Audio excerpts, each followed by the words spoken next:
In this video, let me show you how to save job searches inside of Wellfound. Let's say you made a search and come across a job that you actually like and want to apply later on. What you can do is have the option, or will give you the option of clicking on the save button. Inside of each of the job application or the job that is being shown, you'll have the option of clicking on save. As soon as you click on save, the job will be saved and will be also visible inside of the save section. So if you're trying to apply to this job later on, you can just head over to the save section and all of the jobs that you saved will be straight away visible. If you want, you also do have the option of removing them if you don't want to apply to them anymore.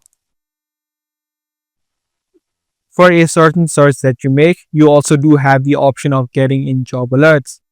So if you toggle this option on for the exact search that you made, you're going to get notified inside of the notifications tab as well as on the email that is linked with your Wellfound account. So this is the exact way that you save searches or job searches inside of Wellfound.